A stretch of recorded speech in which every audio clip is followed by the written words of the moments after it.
서울 등 일부 지역에 이틀째 폭염주의보가 내려진 가운데 오늘은 어제보다 더 덥겠습니다. 서울과 대전, 광주의 낮 기온은 32도까지 오르겠고 체감온도는 33도 안팎을 기록할 것으로 보입니다. 현재 남쪽에서는 장마 전선이 북상하고 있습니다. 내일 전국적으로 동시에 장마가 시작되는데 39년 만에 가장 늦은 장마입니다. 네, 그런데 장마 시작부터 강한 비가 예보가 돼 있습니다. 토요일인 내일 밤부터 모레 일요일 새벽 사이에 집중적으로 쏟아질 것으로 보입니다. 날씨 소식부터 이재승 기자가 전해드리겠습니다. 한반도 북동쪽에 머물던 찬 공기의 세력이 약해지자 곧바로 남쪽에서 무덥고 습한 공기가 올라왔습니다. 어제 서울의 한낮 기온은 31도까지 올랐고 오늘은 어제보다 높은 32도가 예상됩니다. 서울 대부분 지역과 경기 내륙, 전라도엔 폭염주의보가 발효 중입니다. 무더운 날씨 속에 오늘도 내륙 곳곳엔 소나기가 내리겠습니다. 북태평양 고기압이 확장하면서 폭염뿐만 아니라 남해상에 머물던 장마 전선도 밀어 올리고 있습니다. 주말인 내일은 전국에 올해 첫 장맛비가 내리겠습니다. 1982년 이후 39년 만에 가장 늦은 장마입니다. 3일 오전 제주도를 시작으로 오후에는 전국에 첫 장맛비가 내리며 전국이 동시에 장마철로 접어들겠습니다. 첫 장맛비부터 많은 비가 내리고 바람도 강하게 불겠습니다. 특히 토요일 밤부터 일요일 새벽 사이 집중호우가 쏟아지겠습니다. 중부지방과 전라도, 제주도에 50에서 100mm, 많게는 150mm 넘게 내리겠고 경상도에는 30에서 80mm가 예상됩니다. 그동안 계속된 소나기로 지반이 약해진 곳이 많아 축대 붕괴나 산사태 등에 대비해야 합니다. JTBC 이재승입니다.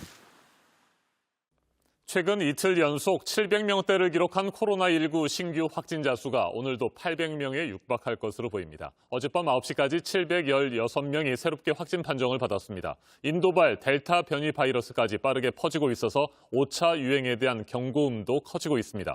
이에 따라 서울 등 수도권 지역의 새로운 사회적 거리 두기 시행이 오는 7일까지 미뤄졌고 5명 이상 사적 모임 금지 조치도 계속해서 유지되고 있지만 방역 수칙은 제대로 지켜지지 않고 있습니다. 최승훈 기자가 밤거리를 취재했습니다. 마포구 경의선 숲길입니다. 주변에 식당과 술집이 많은데요. 지금 밤 10시를 넘어서 이제 문을 닫을 시간입니다. 그 이후엔 어떤 일들이 벌어지는지 지금부터 확인해 보겠습니다. 젊은이들이 거리로 쏟아져 나옵니다. 편의점에서 술과 안주를 삽니다.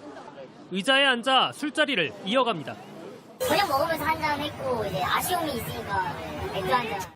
5명 이상도 아무렇지 않게 모여 있습니다. 솔직히 소용없다고 생각해요. 왜냐하면 2차 할 사람들은 2차 이렇게 하고 4명 이상이서 2차 하는데 그렇지 않아요? 뭔 상관이야?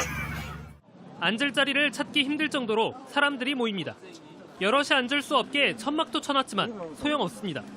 자리를 찾아 헤매다 잔디밭에 앉습니다. 가로수 부목을 테이블로 씁니다.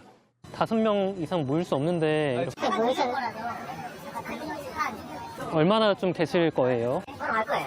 단속 요원이 돌아다니며 흩어지라고 말하지만 몇 명까지 모일 수 있는지조차 모르고 있습니다. 5 people cannot gather in one place. 5 is not impossible to be 6, right? 어겨도 처벌은 거의 없습니다. 지금 10시부터 새벽 3시까지. 이건 뭐 불야성이에요. 연기해서 저희가 순찰도 돌아봤는데 대도만 할 뿐이지 딱지를 띈다든가 그게 없다고. 시간이 더 지나자 즉석 만남을 시도하기도 합니다. 밤 12시 막차 시간이 끊길 시간이지만 거리의 술자리는 아직 끝나지 않았습니다. 젊은이들 사이에서 델타 변이가 확산하고 있는데도 위기감은 찾아보기 어렵습니다. JTBC 최승훈입니다. 지금까지 공식 집계된 국내 코로나19 백신 접종률은 29.9%, 1,533만여 명이 한 차례 이상 백신을 맞았습니다. 오는 12일부터는 입영 예정자 7만 명이 화이자 백신을 접종하고 고등학교 3학년과 교직원 등 64만 명도 19일부터 30일 사이에 역시 화이자 백신을 맞습니다. 50대는 55세에서 59세까지가 우선적으로 오는 26일부터 모더나 백신을 접종합니다. 윤영탁 기자가 보도합니다. 이번 달부턴 그동안 우선 접종 대상에서 빠져있던 50대 이하 국민에 대한 접종이 시작됩니다. 55세에서 59세까지는 12일부터, 50세에서 54세까지는 19일부터 일주일 동안 예약을 받습니다. 접종은 각각 26일과 다음 달 9일부터 시작됩니다. 모두 모더나 백신입니다. 40대 이하 국민은 8월 중순부터 시작되는데 더 당겨질 수 있습니다. 고3은 이달 중순부터 고등학교 교직원들과 함께 화이자 백신을 맞습니다. 이후엔 어린이집부터 초중학교 교직원들이 접종합니다. 나머지 대입 수험생과 최근 모의평가 시험에 지원한 일반인들은 8월로 접종 계획이 잡혔습니다. 델타 변이 확산이 빨라지면서 백신 접종 속도를 높여야 한다는 목소리가 높습니다. 아스트라제네카 백신의 2차 접종 간격을 4주로 좁혀야 한다는 주장도 있습니다. 하지만 정부 입장은 변함이 없습니다. 8주에서 12주를 권고하는 걸로 권고 기간을 단축하는 거에 대해서 위원회에서는 검토를 하지는 않았고요. 그러면서 혈전증 위험이 있는 아스트라제네카 백신을 50세 이상에게만 맞히겠다고 했습니다. 1차에서 아스트라제네카 백신을 맞은 50대 미만은 화이자 백신으로 교차 접종을 받게 된다고 덧붙였습니다. 160만 명쯤 됩니다. 여기에 7월 말 50대에 대한 접종이 시작되기 전까지는 많아야 100만 명이 1차 접종을 받게 됩니다. 전문가들은 델타 변이까지 나오는 상황에서 빨라지는 확산세를 잡기엔 역부족이라고 지적했습니다. JTBC 윤영탁입니다. 김학의 전 법무부 차관에 대한 불법 출국 금지 의혹을 수사하고 있는 검찰이 이광철 청와대 민정비서관을 어제 재판에 넘겼습니다. 수원지검은 이 비서관이 김 전 차관의 출국을 막는 과정에서 주도적인 역할을 한 것으로 판단하고 직권남용, 권리행사 방해 혐의를 적용했습니다. 이광철 비서관은 불구속 기소된 직후 문재인 대통령에게 사표를 제출했습니다. 박병영 기자입니다. 검찰이 이광철 청와대 민정비서관을 재판에 넘기면서 적용한 혐의는 직권남용입니다. 2019년 3월 김학의 전 법무부 차관의 출국을 막는 과정을 이 비서관이 주도한 것으로 보고 있습니다. 검찰은 이 비서관이 차규근 법무부 출입국 본부장과 이규원 당시 대검 과거사 진상조사단 검사 사이를 조율한 것으로 의심하고 있습니다.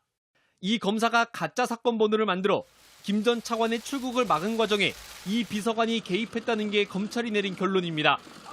검찰은 지난 4월 이 비서관을 비공개로 불러 10시간 가까이 조사했습니다. 이 비서관은 지난 5월 검찰이 이성윤 서울고검장을 재판에 넘길 때 쓴 공소장에도 등장합니다. 이 비서관이 조국 당시 청와대 민정수석에게 이규원 검사가 수사를 받지 않도록 검찰에 이야기해달란 취지로 말했던 내용입니다. 하지만 검찰은 이 비서관에게 이 같은 수사 외압 혐의는 적용하지 않은 것으로 전해졌습니다. 검찰의 이번 기소는 수사팀이 인사발령으로 바뀌기 하루 전날 이뤄졌습니다. 수사팀은 지난 5월부터 이 비서관을 기소하겠다고 대검에 보고했지만 결론이 나지 않았습니다. 이에 수사팀은 지난달 22일 조국 전 법무부 장관을 참고인으로 불러 조사를 마치고 기소 의견을 보충한 것으로 전해집니다.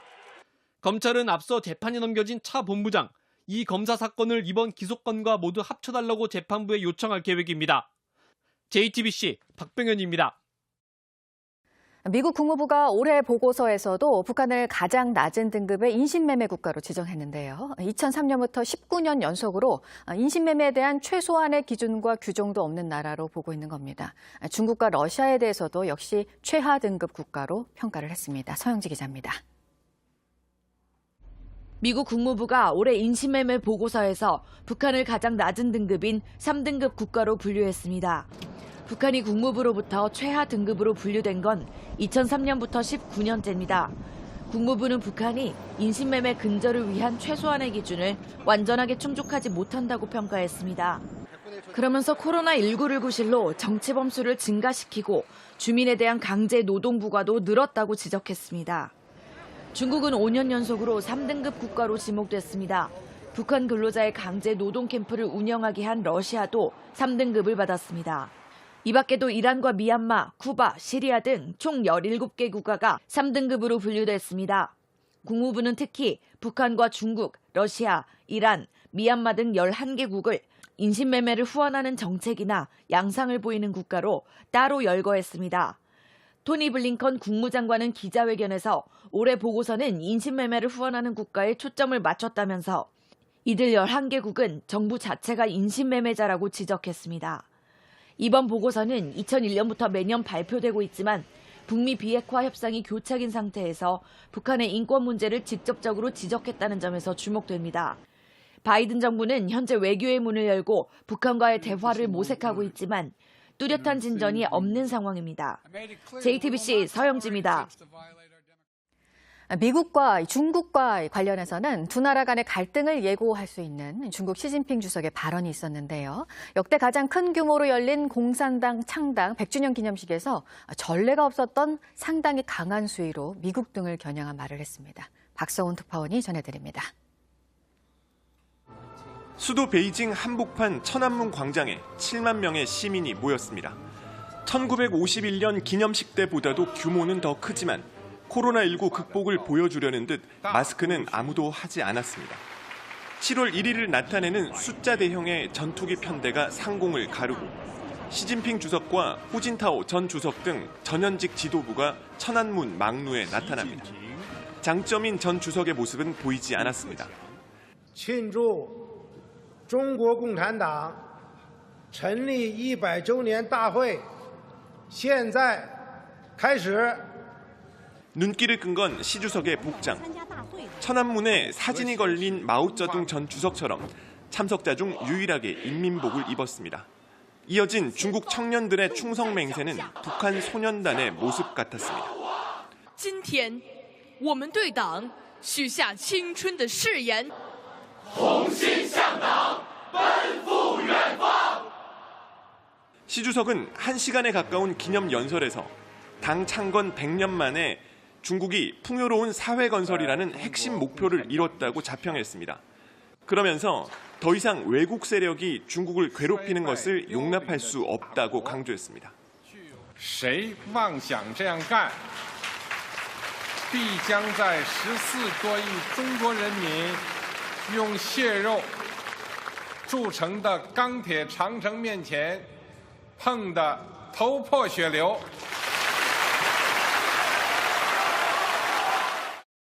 중국을 강하게 압박하고 있는 미국 등 서방 국가를 향해 정면 대결을 선포한 셈입니다.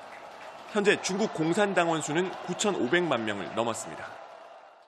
중국 최고 지도자가 공개적으로 이렇게 강경 발언을 한 것은 사실상 처음입니다. 대만과 홍콩, 신장 인권 문제 등을 놓고 미중 간의 갈등이 더 첨예해지는 모습입니다. 베이징에서 JTBC 박성훈입니다. 바이든 미국 대통령이 플로리다주 아파트 붕괴 참사 현장에 갔습니다. 구조 관련 비용에 대한 지원을 말했고 실종자 가족들도 만났는데 현장의 구조 작업은 하지만 추가 붕괴 위험이 있어서 일시적으로 중단된 상황입니다. 임종주 특파원이 이 소식 전해드리겠습니다. 아파트 붕괴 참사 일주일 만에 플로리다로 날아간 바이든 대통령은 우선 구조대를 만나 격려했습니다. I promise you, we know. What you're doing here is incredible. 초기 한 달 동안의 비용을 모두 대겠다면서 구조 작업에 총력을 기울일 것을 당부했습니다. We're not going anywhere. No, for real. 바이든 대통령은 이어 실종자 가족을 만나 위로했습니다. 현장에선 하루 전 10살과 4살 난 자매가 숨진 채 발견됐습니다. 부모도 이미 사망해 일가족 4명이 모두 희생됐습니다. 이로써 이번 아파트 붕괴로 인한 사망자는 모두 18명으로 늘었습니다. 140여 명에 이르는 실종자 구조 소식은 전해지지 않고 있습니다. 남아있는 건물의 추가 붕괴 우려 때문에 수색 작업도 일시적으로 전면 중단됐습니다. 6 to 12 inches of movement in a large column hanging from the structure that could fall and cause damage to the support columns in the subterranean garage area. 안전 여부를 확인 중인데 언제 수색이 재개될지는 알 수 없습니다. 이런 가운데 열대성 폭풍 엘사가 미국을 향해 접근하고 있어 구조대를 긴장시키고 있습니다. 엘사는 주말 사이 카리브해를 거치며 허리케인으로 세력을 키워 다음 주 초 플로리다에 영향을 줄 가능성이 있습니다. 워싱턴에서 JTBC 임종주입니다.